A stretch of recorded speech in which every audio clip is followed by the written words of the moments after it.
శాసనసభలో ప్రవేశపెట్టిన బీసీ రిజర్వేషన్ల బిల్లును రాష్ట్ర గవర్నర్తో ఆమోద ముద్ర వేయించి పార్లమెంటుకు పంపించి చట్టం చేసేంత వరకు బీసీ ఉద్యమం ఆగదని రంగారెడ్డి జిల్లా బీసీ సంక్షేమ సంఘం తలకొండపల్లి అధ్యక్షులు గుజ్జరి రాఘవేందర్ అన్నారు.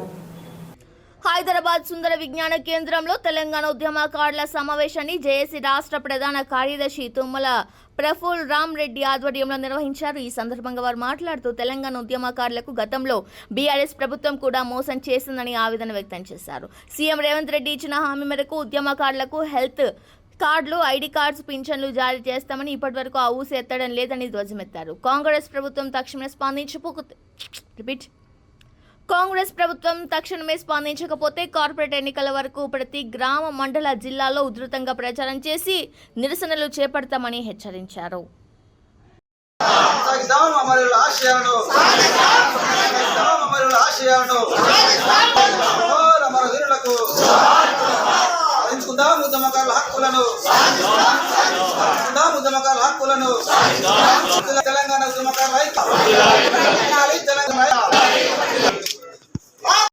నా పేరు కంచర్ల బద్రి.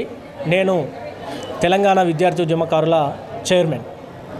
తెలంగాణ ప్రభుత్వం ప్రకటించిన ఉద్యమకారులకు ఏదైతే 250 గజాల స్థలం కానీ, అదేవిధంగా గుర్తింపు కార్డులు కానీ, హెల్త్ కార్డులు కానీ, పెన్షన్ కానీ అలాంటి ఏర్పాటు చేస్తామని చెప్పారు. కానీ రెండు బడ్జెట్లు సమావేశాలు అయిపోయినాయి, ఇప్పటికీ వాళ్ళ ఊసే లేదు. కాబట్టి తక్షణమే ఉద్యమకారులకు ఇచ్చినటువంటి ఈ హామీలను నెరవేర్చాలని చెప్పేసి రేవంత్ రెడ్డి ప్రభుత్వాన్ని డిమాండ్ చేస్తూ ఉన్నాం.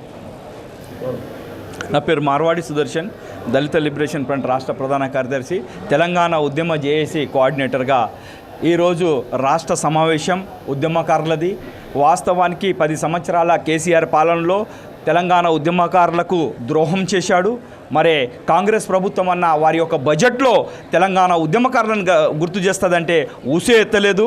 పాత సారా కొత్త బాటళ్ళు అన్నట్టుగానే ఈ వ్యవహారం కనబడుతుంది. దీన్ని మేము ఖండిస్తున్నాం.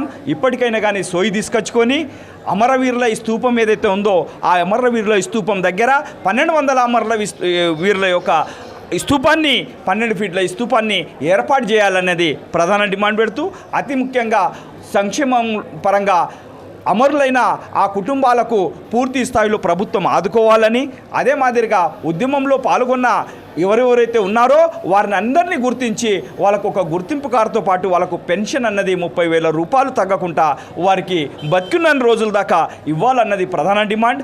మరి అతి ముఖ్యంగా మేము ఊరున ఉద్యమకారులను జమ చేసి రాబోయే రోజులలో ఏ ఒక్క రాజకీయ నాయకుడు ఈ సమస్యలను పరిష్కరిస్తలేరు కనుకనే వీళ్ళను బొందబెట్టేదానికి కూడా రాబోయే సర్పంచ్, ఎంపీటీసీ ఎలక్షన్లలో ఉద్యమకారులను మాత్రమే గెలిపించాలని ఆ ఉద్యమకారుల పరంగా తెలంగాణ ఉద్యమ జేఏసీ పక్షాన పెద్ద ఎత్తున ఆందోళన చేపడతామని విజ్ఞప్తి చేస్తున్నాం.